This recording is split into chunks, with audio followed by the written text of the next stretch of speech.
Hello everyone and welcome back to my model railway.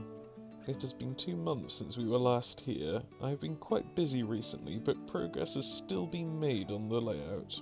I will get into this soon. Many of you have been asking when part 2 would be coming out, but I didn't want to make part 2 until enough progress had been made on the layout to warrant a nice long video. However, I feel that I have hit a nice checkpoint to make one now. Great progress has been made, and I feel that now is as good a time as any to fill you all in on what's been happening. We're going to pick up right where we left off in my previous video, so before we get started I'd recommend going back and watching part 1 of this series, just to catch you up to speed, or if you haven't watched it already. Last time we covered laying the track, adding the incline, as well as placing buildings that were on the layout including the station. So the first thing I did after part 1 was start removing the track from the layout in order to prepare for landscaping. So let's talk about making the landscape.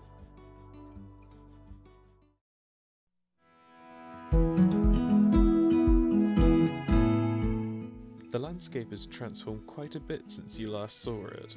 The inclines were standing out an awful lot on the layout, as they were just the bare woodland scenic risers. My intention was always to have a gradual sloping hill up to the risers so they wouldn't look so out of place. I had never done any landscaping before this, so I looked online for help before attempting anything. As anything I do with the materials required for landscaping in model railways, it is quite difficult to undo. The one thing I did know that I was going to use was the woodland scenic plaster cloth. Many modelers have used this as a quick and easy way to make landscapes. All you need to do is cut and wet the cloth and allow it to set, so as soon as I heard that I thought this sounds quite easy.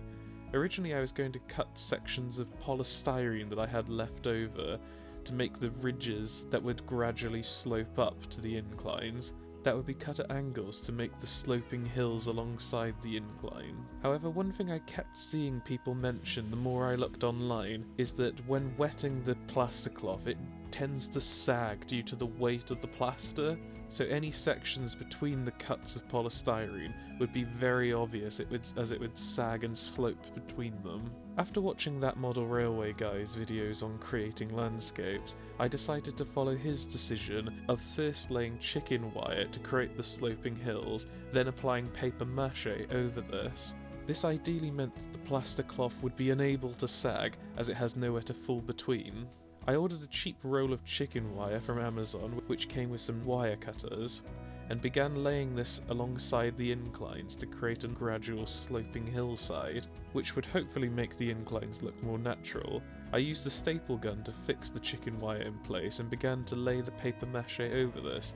The paper mache was just a mixture of flour, water and PVA. A day later it had already formed and become a nice hard surface. For the hills at the back of the layout I needed to build the height up, so I used foam boards for this. These were simply cut to size using a knife. I then used PVA to stick them in place and stack them on top of each other until they were at the right height to match the incline. Any gaps between the foam boards and the inclines were then covered with chicken wire, and any other small gaps alongside the outside of the layout were filled in with offcuts of polystyrene. Again, this was done so that there's nowhere for the plaster cloth to weigh down and sag between. I also made sure to leave a gap where the viaduct was to be fitted, and also made sure to include the sloping hills on either side of the viaduct, so it really looks like it's been built into the side of this hillside originally. With all that done, the layout was looking quite a mess. At this point I was just moving the tracks to the centre of the board while I was forming the hillside, which was not ideal, and the layout was looking quite a mess. It was time for the next step of landscaping, and that was the plaster cloth now. I was worried at the time about using this, as it is not an easy thing to undo, but I really had nothing to be worried about, as you'll see. I cut several strips of this plaster cloth ready for forming the landscape on a small fold-out table that I have. If you ever plan to use this yourself, be sure to lay down a cloth over your table, or maybe some extra bits of newspaper, because the plaster cloth is rather dusty, so as soon as you cut it, that starts going everywhere. All I had to do then was dip the cloth in the water and lay this down on top of the paper mache, gently rubbing it with my fingers to make sure the plaster worked throughout the cloth. I did this process in stages and thought that this would take quite a bit of time, but in actual fact this took less time to prepare than the paper mache. All I needed was the water and an area to have all the cuts of plaster cloth. I was actually delayed at one stage though, because I realised I had only ordered enough plaster cloth to do half of the layout and needed more, so a couple of days were waiting for the next plaster cloth roll to arrive. The cloth dried nice and quick and has now formed a very hard shell that makes up the landscape on the layout. With the landscape now complete, I decided that next I wanted to paint the layout to get rid of the bright orange colour of the foam boards, and also the white of the plaster cloth that was now covering the hillsides.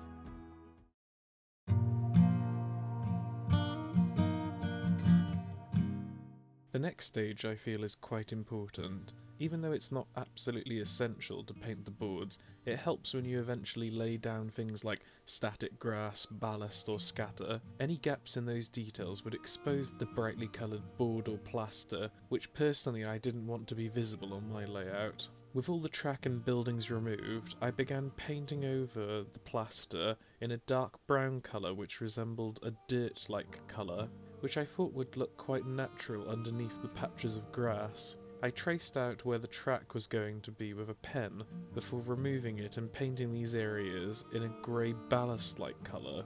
At this same time I also mapped out the road placements so I would know where they were eventually going to be. During this stage I was noticing the gaps between the foam boards more, so I thought at this stage, while the track and all the buildings were off the board, it would be a good idea to fill these gaps in.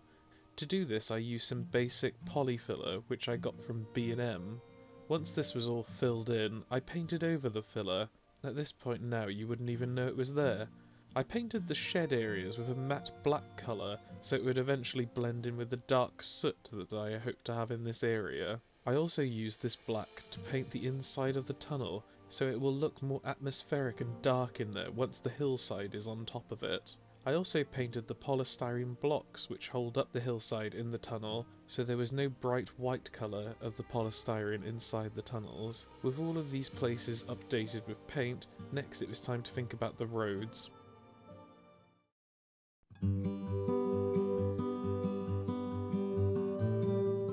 There are quite a few different ways to make road surfaces in model form. A lot of them can be quite convoluted, but in comparison some are very simple.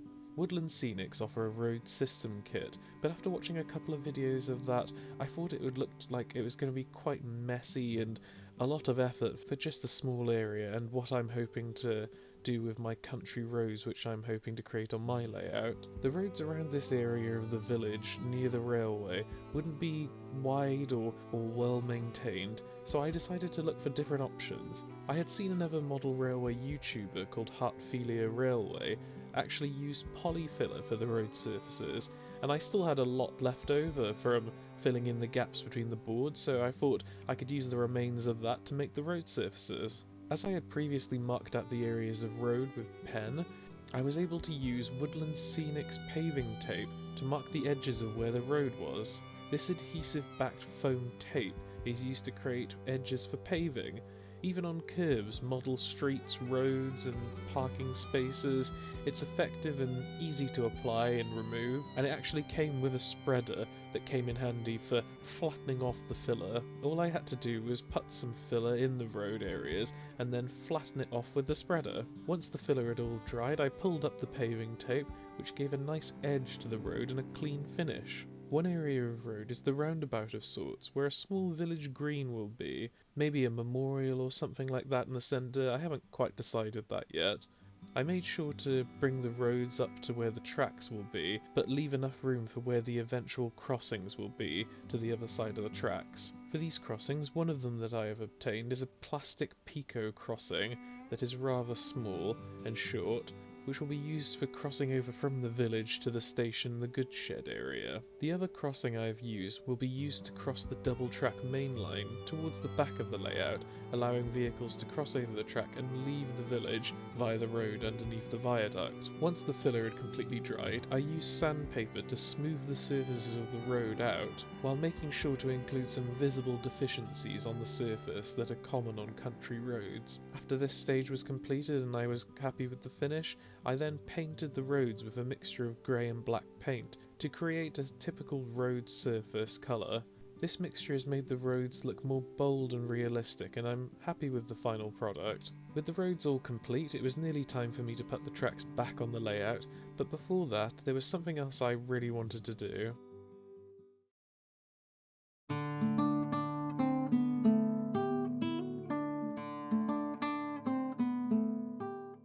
At this point I could have just started fixing the track in place permanently, now that we have all the painting and landscaping complete. However, there was a stage that many layout builders often overlook, which I definitely didn't want to miss: painting the tracks.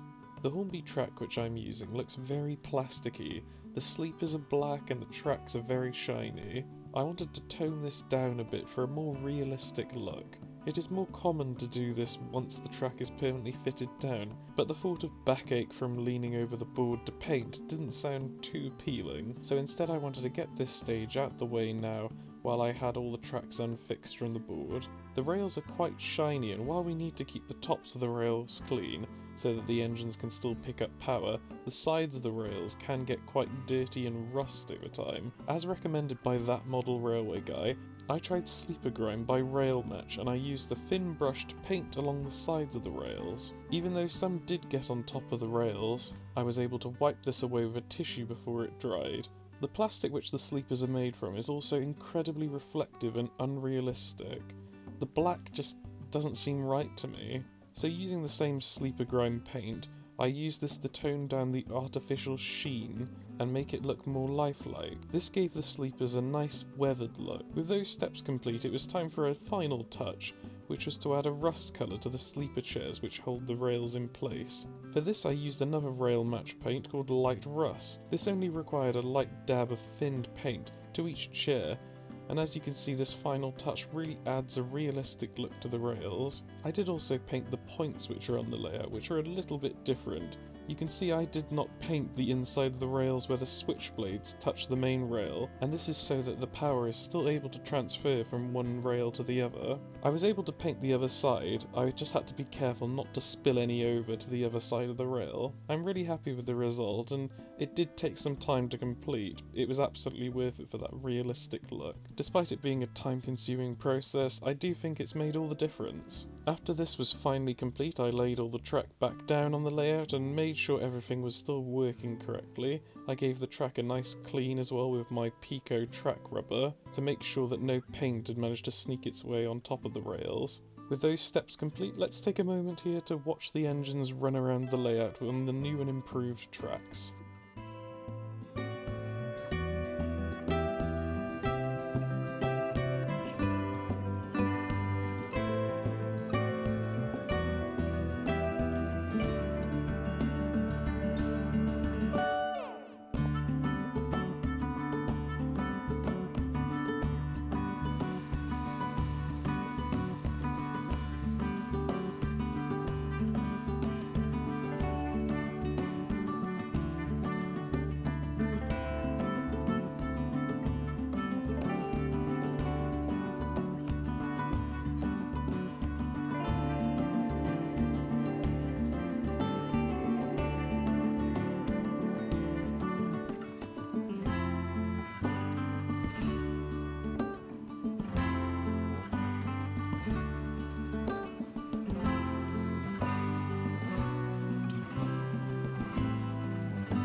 and that is the stage the layout is currently at. In terms of next steps, I am planning to permanently fix the tracks in place next. I already have the track pins ready. There are just a few more areas where the track is raised slightly on the incline, so I'm trying to come up with ideas of how to fix this issue. If anyone has any ideas of how I can fill these gaps under certain areas of the track on the layout, then please leave a comment below and let me know how I could fix this. Stay tuned for the next part where hopefully I will be fixing the track and adding some ballast, grass and trees, making it look a bit more like an actual model railway. I hope this video is informative and I hope it helps anyone who's thinking about making their own layout.